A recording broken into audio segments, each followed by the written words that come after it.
Okay, welcome. You guys, this is Donovan Sadiq, and you are now tuned in to Don't Believe the Hype, the Donovan Sadiq edition, and we're going to get into it. This episode is called Parents. The proof is in the pudding. But before we start, I want to thank you guys for tuning in. Welcome my co-host from the Dr.Dre Show. Dr.K, D, what's going on? Everything. I'm excited to get into this This discussion? Yeah, this discussion because Were you kind of shocked at what I told you? Yeah, I was. Okay. No, yes and no. Yes and no. Yeah. Are you one of those parents that we've been talking about? No, Okay, good. absolutely not. Great. So we have D from the Dr.K Show. Notice, check us out on Spotify. Real quick, Google Plus is no longer in existence. Yeah, that's what you're telling me. So Google Plus is no longer in existence, but we're on Spotify, iHeartRadio, Spreaker, Facebook, Twitter, you name it, we're on there. But I want you guys to take a quick look at what's going on. Right behind us now, you guys, especially you guys at home, you guys see there's a green screen behind us. This is where all the special effects happen and we do all these magical things.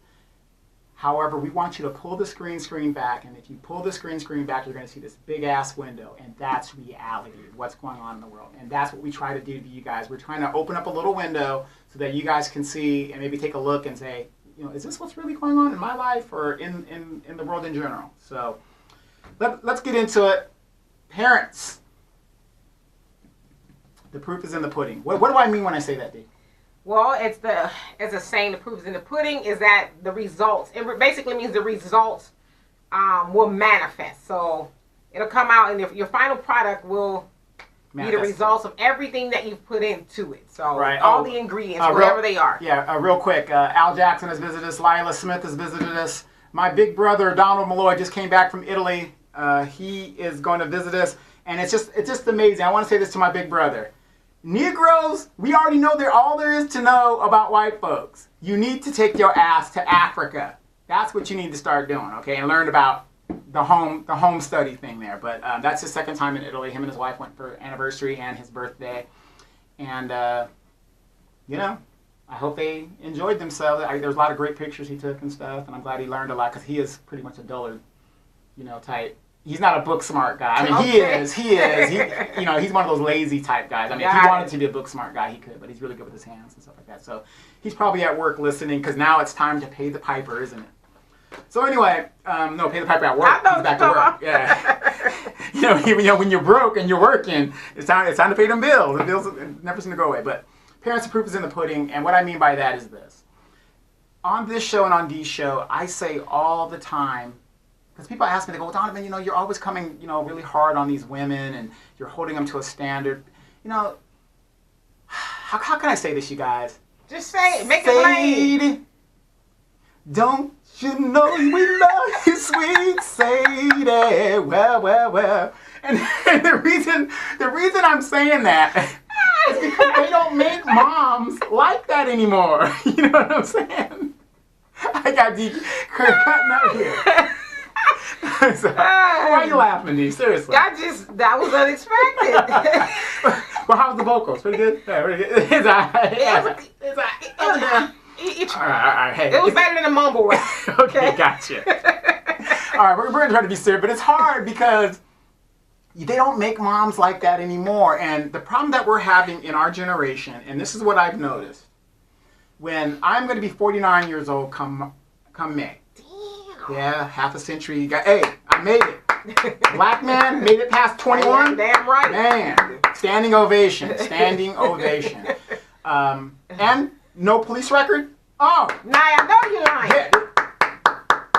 Yeah, I stand up on that. No police record, and I don't have multiple baby mamas Child out there. support payments? Done. Arrears? No arrears.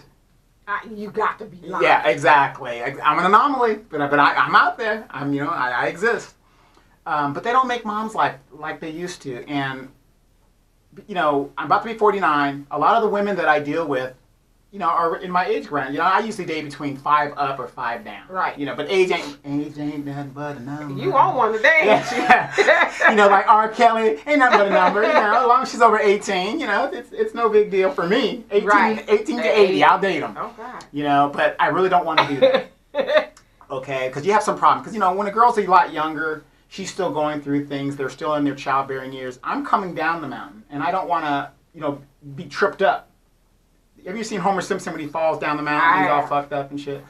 So I don't want that. So it's really hard to date younger girls. But when I see a woman that's 49 in my age range, she's got purple hair, she's got blue hair, she's got the extensions, and she's got the Navy tattoo, Special Forces tattoo on her arm. That's not a good reflection of me. Okay. Okay, so that's the way I look at it. And people say, you're always coming hard on these black women, whatever it is.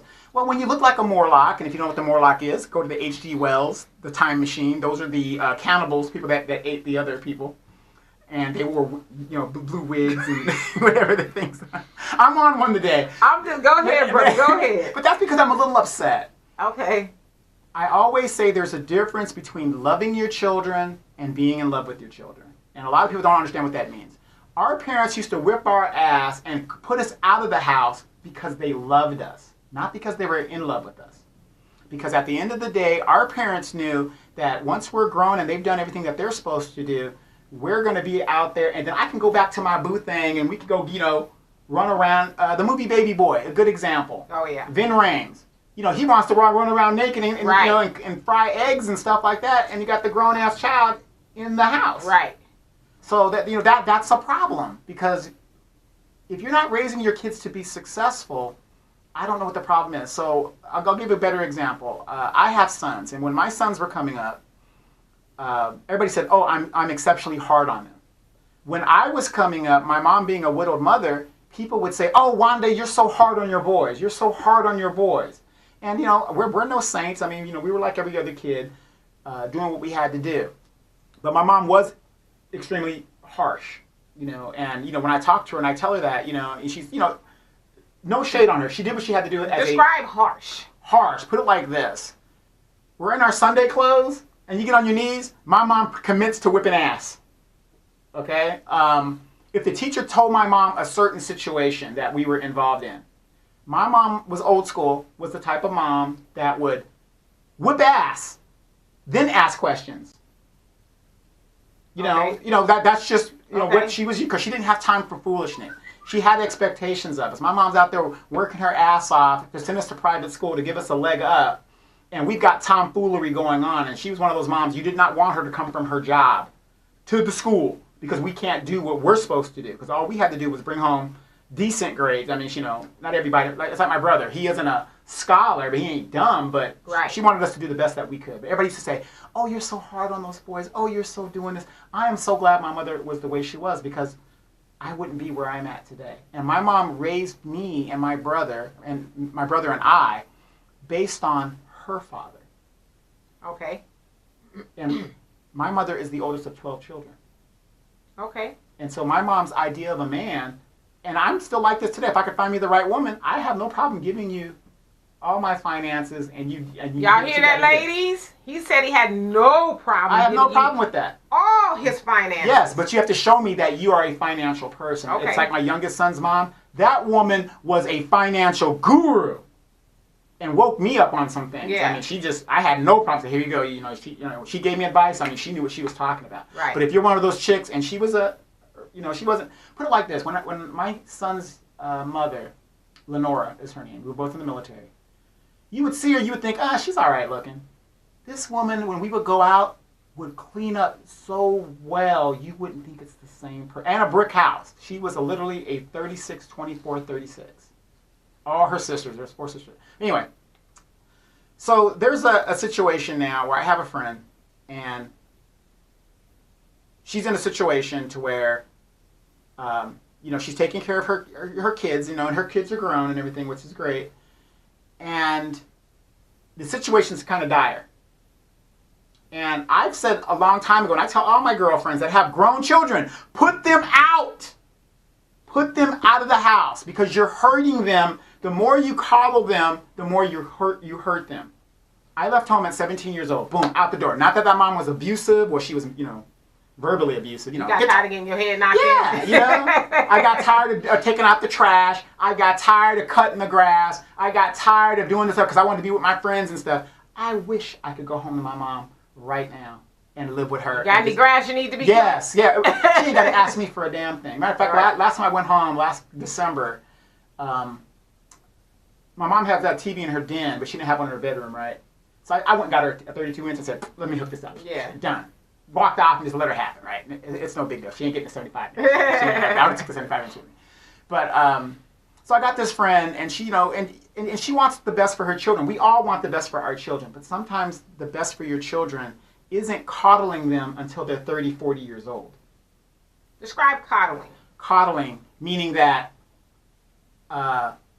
you're supplementing everything that they do. Oh, don't worry, I'll pay the phone bill. Oh, you need some money for your insurance? Oh, I'll go ahead and do that. Oh, D, what is in life, what is the first thing that you should take care of above anything else? Not your nails, not your weave. What's the first thing you should do in life? Christian Louboutin shoes. You know what? Some people would say that. Some people would say. I'm assuming it's a roof over your head. Yes, a roof over your head. Got it. Hey, Shantae. Now, there's a girl that's balling. See, now, if I could hook up with Shantae, we would have. Y'all need me to play Chuck Woolery? Chuck Woolery? Yeah. No, see, Shantae's got those brown eyes that be hypnotizing folks. That's what you want, right? I don't know. See, it's kind of scary, you know. Hey, he said all his money. All. So, and Shantae seems like she knows what to do. You know what I mean? So, anyway. I can be matchmaker if y'all want. But a roof over your head. Isn't that the first thing, if anything, that you're going to teach your children? And I'm going to get to you guys' comments in just a second. Is priorities and how to think. So if I was teaching my child, like my youngest son, I'm supplementing him right now. He's 21, about to graduate his bachelor's degree. I already told him. He took advantage of all the programs that he can take care of. He's going to go on and get his master's. He's on his own. So let me ask you this. Well, I got one question. Is there a time ever that a child should live at home, in your opinion? Is there a time? Yes. Yes. Or go back home, yes. Or whatever the case is. You should always be able to come back home when you need to come back home. Okay. Be it financial distress, you're going through a divorce. But the thing is, you come back home and you gather yourself, then you go back out.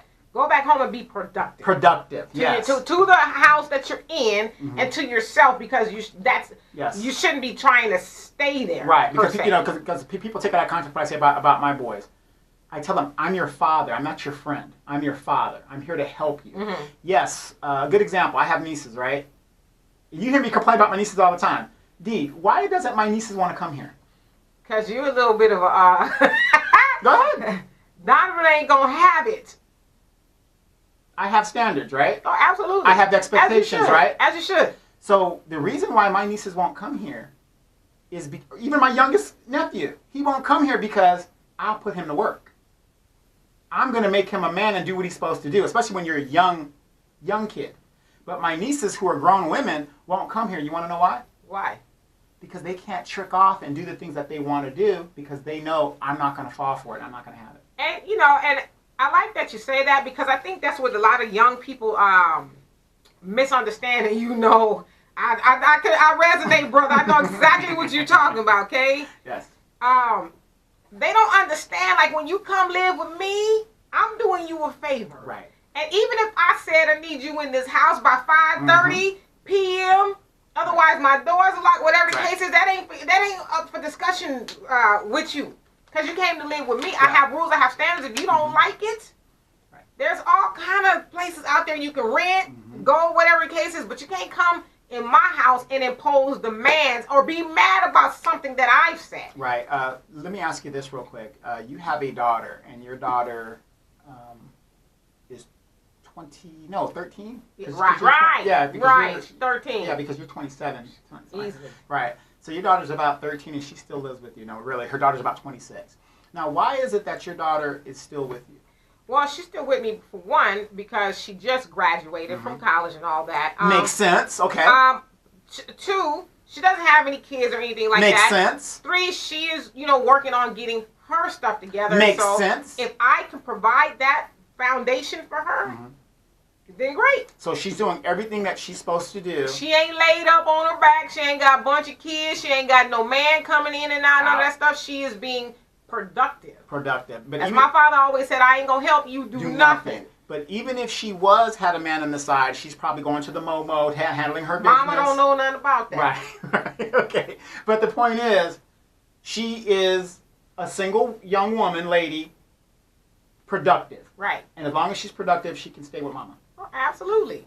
That's kind of where me and you butt heads a little bit, is because I don't believe in putting them out unless they are productive. I mean, unless they're not productive. If they're not productive, then no, you need to go. And as my dad says, let your knowledge take you where your knowledge is going to take you. I'm not going to sit up here and watch you do nothing, make excuses and all that now, because I don't do that. Right. So let me get some of these comments, because I see you guys have said some. Al, what's happening? He says, when my stepdad was caught cheating 9 months later, the proof was in his side pieces pudding. Oh my God. You also say, I had never liked the Sadie song. Oh, that's a classic. Maybe he didn't like your rendition. My rendition. And sorry for freezing up a little bit. And then Al says, Morlock, the new season of Game of Thrones comes on Sunday. Aaron says, Aaron, hey. Kay says, hey, D&D. Aaron said, what gets you to work has insurance. Yep, that's important. Right? Oh, okay. And then Tay says, sorry, I'm on a conference call. Aaron says, car insurance and gas gets you to work. Yep. Tay says, okay, I'm back. Okay. And then Al says, tell them why my number one grandma's rule.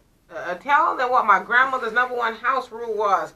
I don't remember, because you said a whole lot about your grandma, so I don't remember exactly what her rule was, but you might want to refresh my memory. Right. So, but back to your daughter. But the point is, she's trying to do something for herself, and because she is doing things for herself and being progressive, she's getting to go to Africa because she did what she's supposed to do. So as a mom, you're providing that reward at the end of the rainbow. Yeah, I mean, and I think it's important that when you see, because, and I would especially say in our community, we do have that ideology, and I know other people do too, but especially in our community, we have, well, when they're 18, we kicking them out, they grown, mom and daddy gonna do their thing, I'm gonna do me, whatever the case is, but at 18, they're not grown. Right, no, and that's where the misnomer between me and you is. I'm not saying kick them out just because they're 18. That ain't what I'm not saying you're saying that, but I'm saying that's kind of what we do. I'm done with them. Especially the girls, our girls. Yeah, but when you were 18, did you know everything? Now, of course, you went to the military and stuff like that, but I'm saying, as far, especially, that usually comes from parents. I don't know if I'm froze up or... You're froze up. So as that especially comes from parents who haven't taught their kids anything, you know? And so now you want to put them out on the street, and they don't know nothing. Right. But my point in regards to the proof is in the pudding. So when people were saying that about like my mom's kids, and then like people say about my son. Now you look at, I'm not saying that me and my brother are perfect. We're not, and thank God we have a bunch of friends that are just like us. Because when you grow up as a military kid, what you do affects your parents. So that old saying, shit runs downhill, it absolutely does. Do you think that your dad, after being in the military for 15 years, or your mom 20 years, or let's say 18 years, or almost to the promised land of retirement, do you think that they are going to lose their career because of your bullshit? No, they would come down and just knock the hell out of us, and we had to comply. Right. Okay? And that's how I did my son, because it was like me and his mom were both in the military. You're going to comply with what we have to say. So a lot of my friends, thank God, we all kind of have the same mentality. But then when we get to the civilian side of it, you can tell the difference between a civilian person and a military kid. Where we didn't get choices, where you guys are like individuals, and you think, well, now that's bullshit. You don't have to do that. No. Not in my house. Well, shit. Well, yeah, but you know what I'm saying? Yeah. Smoking weed, that wasn't an option for us. You know what I mean? Because that affects my parents. Right. Where you guys are like, oh, well, you know, we can do what we want. Oh, I'm going to go out and no, you know, we couldn't do that. So you look at how me and my brother turned out versus my mom's civilian friends. You look at some of their kids. I have a bunch of civilian friends that are basically destitute in the streets because their parents, being super liberals, oh, what's only weed? It's going to hurt them. Your brain is not developed until you're about 27 years old. I just saw Al's comment about what his grandma said. This kind of deals with what you said. His grandma's number one rule was in the house, when everybody lived there and was able, when you get paid, I get paid. I love that, brother. Yes, Grandma knew what she was talking about. You get paid, so basically, you ain't gonna be living up on me, and you working. Right. You know, that reminds me of Tina Turner on the movie What's Love Got to Do with It? When she said, "We all got jobs up in here." Right. Come on. Yeah. we all got jobs. We all gonna be paying some bills. So I mean, I agree with that. You're not gonna be an able-bodied person and not contributing. I don't care if it's a $5. You're gonna do something. But why is it in our community, especially when it comes to our boys, these mothers let these boys live up on them and don't hold them to any standards until the mother is put in a precarious position, to where it's just what you teach your kids. It's what you teach your kids, because if you are, let's say you have a bunch of your kids living with you and they're of working age and they're working and stuff, you shouldn't be struggling. And even if you're struggling, you shouldn't be struggling to the point of we're in trouble. Like we're getting stuff, removed and cut off and all that kind of stuff. It just doesn't make any sense. So let me ask you this. I'm a child, and I have 3 brothers and sisters, so there's 4 of us all together. My mom, we're all living with my mom, and we're kind of juvenile. We're all under 25 years old. Or under 27 years old. But we're all working, even if it's a part-time job.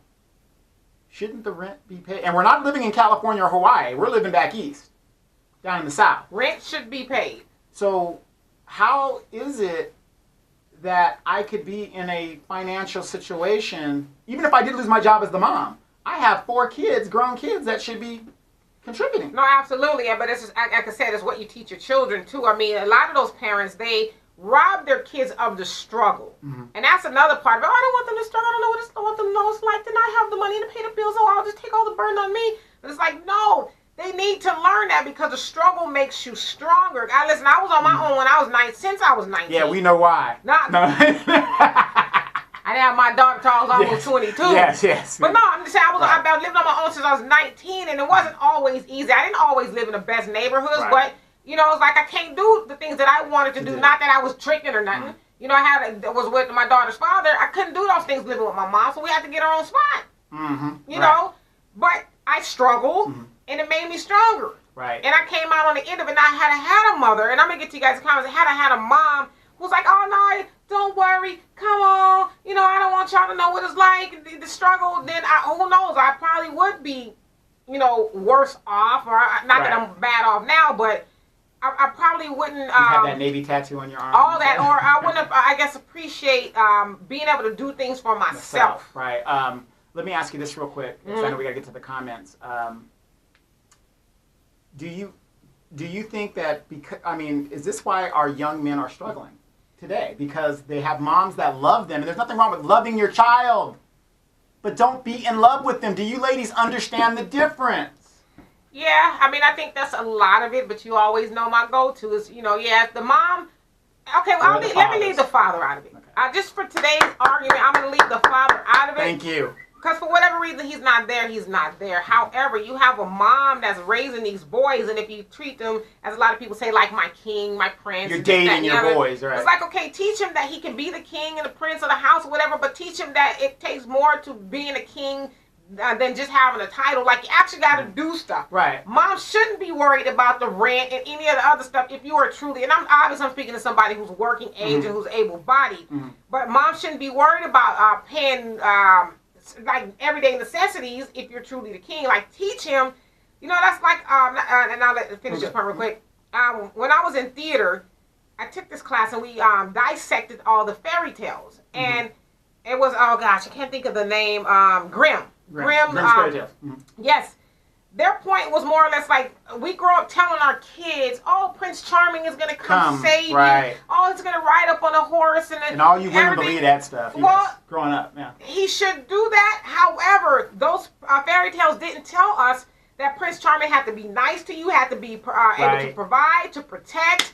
They didn't tell us those things. And so a lot of women grow up with the ideology of all he has to do is just look nice. Right. And slang the D. Or say this right, but he doesn't have to do the necessary things. And so then I'm speaking of women in general, teach that same ideology to our sons. You don't have to do nothing but just have swag and be cute. Like get your little earrings in and stuff. And so then when you can't move out the house, because I didn't teach you any necessary skills to do that, now I'm mad at you. But then how is mama supposed to date? She is dating. Right, she's dating her son, but what I'm saying is, as me as a man, how can I come and date you? You, as a man, you wouldn't want to date no woman like that. Thank you!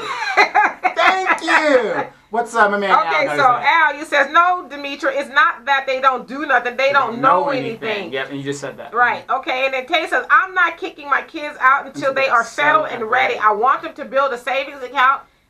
He established something like establish in their or be established in their career and experience a little bit in life first. No, absolutely. That's what they're supposed to do. Yeah. And that's a process that they're supposed to do while they're teenagers, they're young juveniles, young men. But that also, Tay, speaks to the point that you are teaching them those things. You're not like the other moms who are just, hey, I don't want you to do anything, but just be go out cute. and have a baby. Yeah, okay. be cute. Don't do that. I'm sure you're teaching them all those things to get to that point. So, yeah, absolutely. You don't want to kick your, because like I said, a lot of other cultures don't do that, or races, right? They don't do that. They don't kick their kids out, when they don't know anything. Then they're out there struggling, perhaps getting into gangs and all that kind of stuff. So I raised my youngest son kind of a mirror of me of being a man and handling your business. And I always tell him, you make sure you take care of your mama, because that's all you have other than me. You have me, but you take care of your mama because that's your primary caregiver.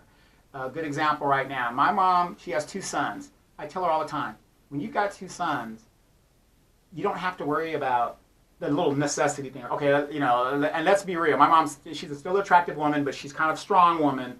So she alpha. Yeah, she's kind of strong. So the chances, I'm not saying she can't find a guy, nothing like that, but it's kind of like, my mom's kind of rough. Your mom ain't listening to this, is she? Yeah, she does sometimes. She's kind of rough. You know what I mean? If I was a man, I'd be like, she's got all the attributes you would want, but the thing is, my mom is so used to She's not going to give up the reins? Right. Got it. Right. She doesn't want to give up the reins. But what I'm saying, when you have 2 boys that are strong, when Katrina hit New Orleans, my mom went to she was on the NASA base, and they went to the shelter, whatever. I didn't talk to my mom we couldn't find her for like a week. Because they were in that shelter. That's why the rest of your heroin, you done pulled it out. All of it, all gone, no. But, I was kind of wondering, whatever. And so me and my mom got in this big argument. And I don't want no bill. My mom's old school. I ain't getting no bill. That's a bill. About the phone? Yeah. My mom's old school. She believes in paper bill. I said, Mom, that's not the time. Writing checks. Your mom she's the one that goes to the grocery store that writes the check and holds up the line. Yeah. That's my mom. So, she's old school. And you can't blame her, because that's her era. That's, generation fail. Whatever. That's what they're into. So, we get in this big argument. So I said, you know what, Mom? You don't want a bill? Fine. You're getting a phone. Got her a phone. Okay, not only did I get my mom a phone, and she still has that phone, she's on my plan today. I'm her youngest son. She only has 2 sons. I'm the second son. My mom, when she picks up her phone, in the years that I've given her that phone, and knowing when I put her on the plan, I knew that I cannot give my mom the phone, and then one day she tries to use it and it says, I'm sorry, your service has been disconnected, blah, blah, blah. She never had to worry about that, and she never had a bill. People say, well, that's no big deal. No, it's not a big deal. It's not supposed to be a big deal, but it sets a precedent in the fact that as a son, I did what I'm supposed to, and I was consistent in how I did it as a man. Right. Period. Right. Well, those are the things that you were taught. You were, like you said, taught to take care of mom. A lot of, I hate to say it, a lot of men don't think that's something they should be doing. I'm not saying, especially if you got a relationship or something, I'm not saying she should come above. No, my mom does not come above my women. That's what your mom.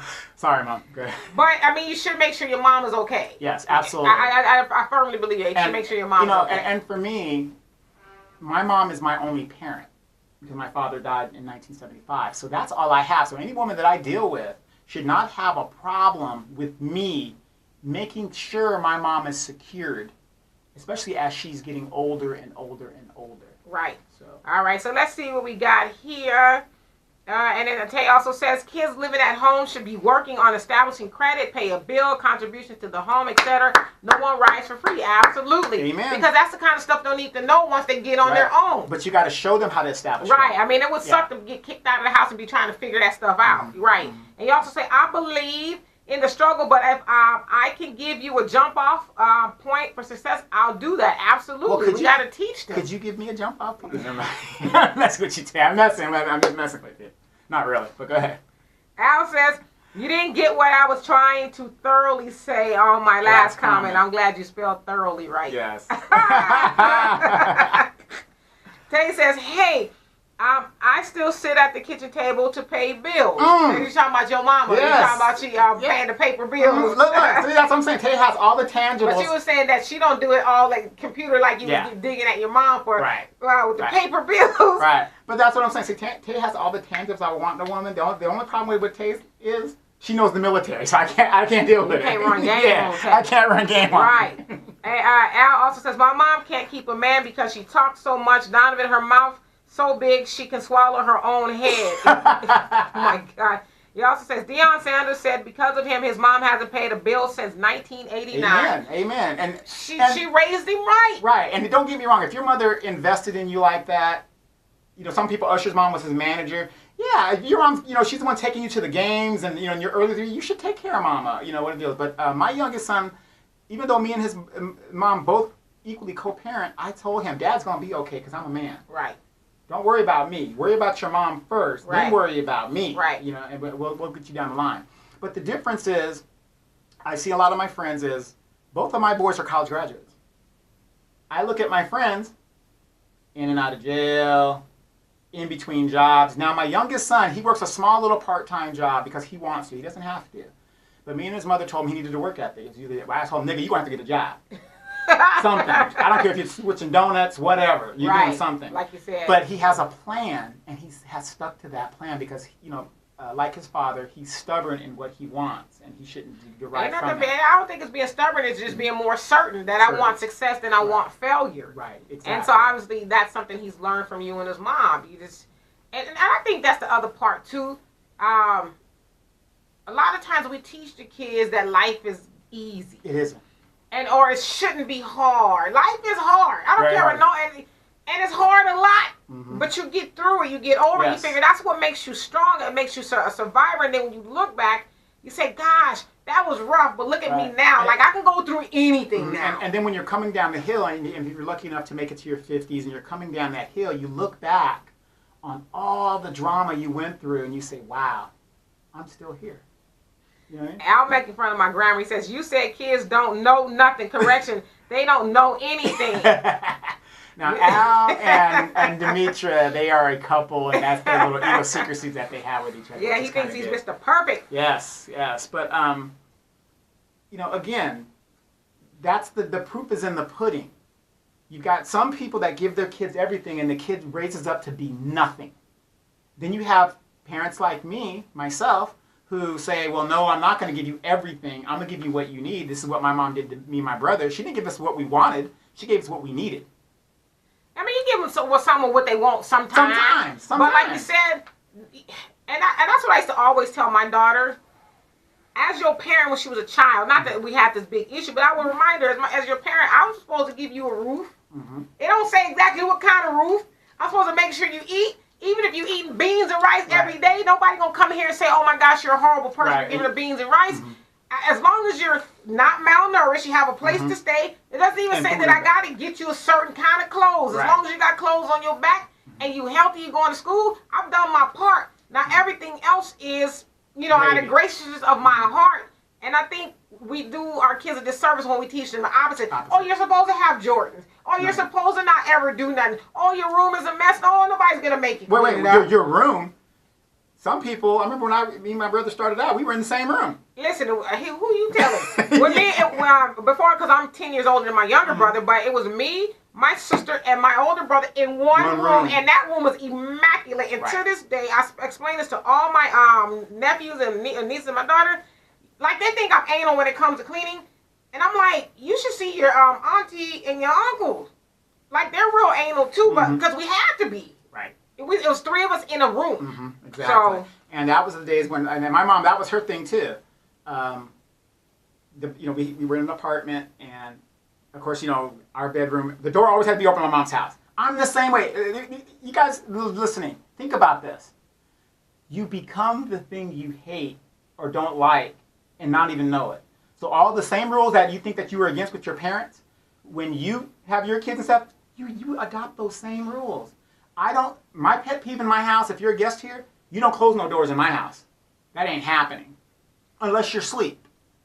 And then, that's common sense. But during the day, You just don't do it. See, that's weird to me because if I'm in my room, I don't care if you have your door closed because I have my door closed because I work in my room. Unless you're asleep. Oh, that's different. If you're doing your homework or something, that's different. Yeah, or not homework, just, you know, working in general. I don't want to see you walking through the hallway looking at my room. Nope, I'm looking. I want to know what's going on. Exactly. I don't care. I want to know what's going on, and that's why when you find out that your kid is cutting weed in the room and you don't know nothing about it, that's why. If your kid's gonna cut some weed, they gonna do that whether it's in the room or not. They gonna cut the No. See, and that's another thing. I did a lot of dirt. Me and my brother did a lot of dirt when we were growing up, but we didn't. We had a respect for our parent enough not to do it at the house. Ain't no door gonna make them not do it. No. But what I'm saying is though, but what I'm saying is, if you have respect for your parents, you're not gonna do it in their home. Oh, we're not. Do it at your own place. Right. So.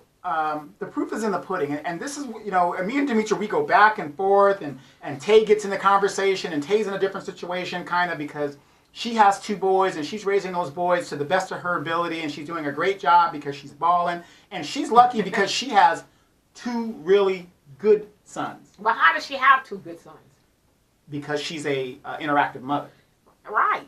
You know, she's very interactive. You got to be involved. You know, and Tay's at that age to where her oldest son is going to get them hood rats all in the house, and you know, looking for old boy. Tay gonna bag them up off of them too. Exactly. Let's see. So Tay says you have to find a balance between giving and spoiling. Absolutely. He says I was taught that as a parent, we invest in our children and in their future. Yes. Some assume that parenting ends at 18 and it doesn't. I totally agree with you on that. And you also say we were raised to respect the things that we were given. Absolutely. And then you say clean rooms and made beds were mandatory. Absolutely. And Al says if you share a bed with your siblings, there's always that one sibling who peed in the bed. Yes. All the time. So which sibling were you? No. You got to remember, it was me and my brother, but we had 2 cousins. So it was like my brother, he was number 1, I was number 2, my cousin Penny was number 3, and then my cousin Lang. So who peed in bed? Oh, no. The boys slept in, we would go over to their house. We would sleep in. You taking a long time to answer the question. That must have been you. You must have been the one peeing in the bed. Well, occasionally, my brother pissed me off occasionally. Literally pissed you off? Right. No, but here you are in this small room. There's 4 kids, and we would just, boys and girls were all in the same room. You didn't really care. It was a magical time to grow up because not everybody has to have their own room. Not even their own room, but their own part of the house. Right. Because I didn't get my own room until I was like 10 or 11. And then I got my own room. We got this house here, and that's when everything was really, really going good. My mom really worked hard. And here's the thing that I always say. My mom worked too damn hard for me not to be shit. Absolutely. You know what I mean? Absolutely. And I think that's I really love that you said that because a lot of kids, younger or older, don't really understand that. A lot of times the sacrifices that our parents made in order for us, like you think about it, when you were a kid, you didn't know all the times that your mom was struggling. Right. Because she did what she had to do. And so, of course, when you get older, you find those things out. They might tell you, child, what you didn't know was one day, whoop-de-whoop, that spam sandwich you got was by the grace of God. Yes, exactly. No, I used to get mad. Why are we always buying these beans? Right, but then... And these cornflakes. But because you thought, oh, surely mine holding out. Yeah. Why you ain't taking us to McDonald's? But you didn't know what she had to do to get those beans and rice. That big old block of government cheese. Why do we always got to have that? Right, but when she get older... You appreciate those things. I really do. Like I said, knowing some of the stuff. Really, I don't want to know some of the stuff my mom went through because I'm sure she went through a lot because my mom was out here. She didn't have any family. Parents never tell you everything. Yeah. Like my mom told me a lot of stuff when I was an adult. I was like, what? Yeah. But I'm sure there's a lot of stuff she didn't tell me. You know, because and there's a lot of stuff that I wouldn't tell. Well, I'm pretty open with my daughter. So she probably knows a lot of stuff now. But I'm not saying that you necessarily got to do some salacious things to make it. But that time that you did eat, you didn't know that your mom scraped together all the, the coins out of the couch and the bottom of her purses and stuff just to make sure you had something to eat. My mom would work 2 jobs cleaning offices. Her and her girlfriends, they would go do that stuff, and we would be staying with so-and-so. I didn't even think my mom dated until she met my stepdad. So you said she was cleaning office buildings? Yeah. You think Set It Off was about your mom? It could have been. Mom, where's that money at? We got to go get that. Remember that time y'all had steak? Yeah. No, my mom used to feed us stuff like liver. I used to be like, ugh. I remember liver. Yeah, that was just... Yeah. Black people, we eat everything but the oink. Now they say eat the rooter from the tutor. Now Yeah, I know, but everything but the oink. That's what I'm saying. You can't eat the oink. That's just a thing. But the proof is in the pudding. And what I'm trying to say is here, I have a lot of female friends, and I get a lot of things that go on with them, be it their relationships, the men that they decide to get with. And then I'd be like, well, you got that guy, but that ain't no man. Right. You know, because my mom told me the definition of a man. She said, Donovan, as long as you are providing a roof over their head, food in their stomach, and clothes on their back, that's the minimum you can do as a man. Right. At that point, she can't tell you nothing. At that point, now if she wants cable and a little extra, that's on her. What, I can't get no cable? No, you can't get no cable. Oh, hell no, what kind of man are you? But wait, sweetheart. I can put that antenna on top and you can get the local channels. And you mean I got to get up and turn the channel too? No, the TV's remote, but the I ain't talking antenna. about that block remote back in the day, the old school. You have to... Oh, wait, you guys were lucky to have that? My mom would be like this. Donovan, I'm down the street. I have to run back in. Yeah, what? Turn the channel. Oh, wrong. He's like, what? So, but no, and I got to really address this to the ladies because everybody says, oh, Donovan, the way I think is so wrong. But barbaric. It's so barbaric, but if you really look at it in its purest form, there's no right answer to how to raise kids because everybody's kids is different. But what I'm saying is the proof is in the pudding. Stop being in love with your children and love them and give them what they need because as my mother gets older, as we get older, it would sure be nice to know I could rely on my children to make decisions for me. They're good in their finances. Right. My mom is a federal employee, Army retired. She knows that there's going to be somebody that can make decisions on her finances and deal with it. You know? Yeah, no, I totally agree with you. I don't know. I just think it's hard to be a parent, and I always say that's the hardest job to be a parent. But you always got to think of what am I trying to produce? Who am I trying to raise to go out into the world? Because it is a reflection on you, the people you raise. And I mean, I don't know. I know a lot of times we want to make life easier for our children, and we should, but not to where it harms them. It harms them. And now, in the case of your scenario, not only is it harming the kids, but it's harming the mom. Eventually, it's going to harm the kids because they don't have the resources they need to stay afloat. And so, I don't know. I just so let me ask you this. I'm a parent. I got my kids with me. I even have the grandchild with me. What is your take on that at that point? Listen.